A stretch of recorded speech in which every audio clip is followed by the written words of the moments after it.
Mr. Scott from Georgia. 5 minutes. Thank you, Mr. Chairman.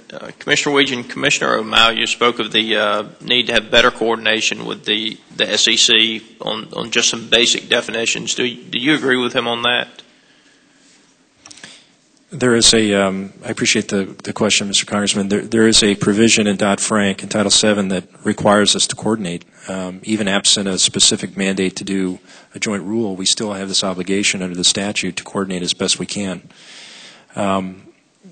I think Scott would agree. He and I don't always see everything that's going on at the agency because we're just one of 5 commissioners, actually 4 at the moment. But I do think it's fair to say that there's a lot more going on behind the scenes than people realize. I think there's a lot of staff discussions taking place between the SEC and the CFTC. I think we could probably always do more. The one last thing I would add, Mr. Congressman, is that in the weeks leading up to the finalization of the guidance, I can assure you I myself was having multiple conversations with SEC commissioners, high-level SEC officials.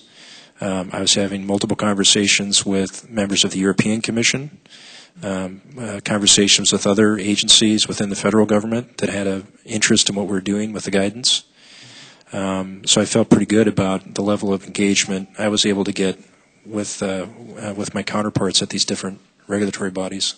That kind of answered my next question as well, which was, do you believe that the SEC shares that desire to have uniform definitions? And certainly I think that makes it easier from a compliance standpoint for those that are being regulated, as well as from a regulatory standpoint. If we can't even get to the agreement on what the definition of a person is, then how do we get to the definition of what a direct and significant impact on U.S. consumers is?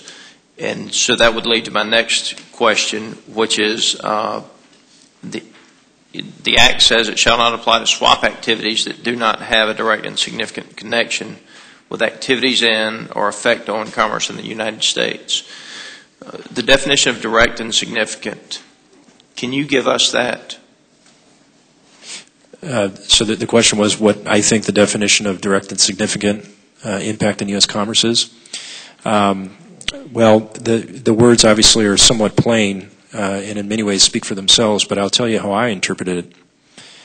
To me, what it meant was when we designed our cross-border policy, we needed to ensure that the U.S. taxpayer was protected and the U.S. financial system was protected. The mandate was not to go too far in that effort, but at a minimum, we needed to be ensure that those 2 objectives were accomplished. And I think through the other provisions of the policy we adopted through the guidance, that will be the effect of our policy once it's implemented and once market participants comply with it.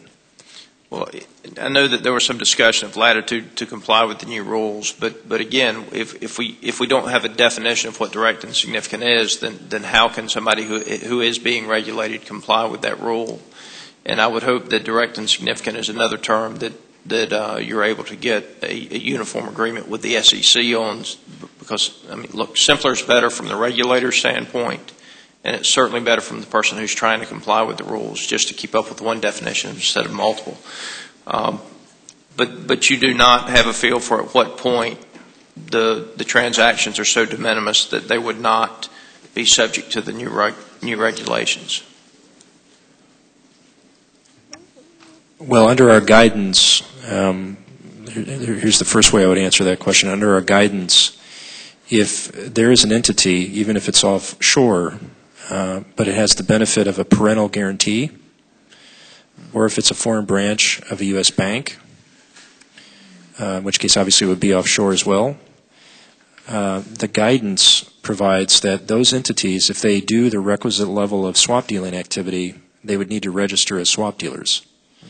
And the policy behind that is, again, by virtue of the parental guarantee, or in the case of a foreign branch, the legal structure of the bank, the risk will come back to the United States, to the parent or to the home bank. And for that reason, the Commission decided that it was appropriate to ensure or to require registration so long as the requisite amount of activity was actually taking place.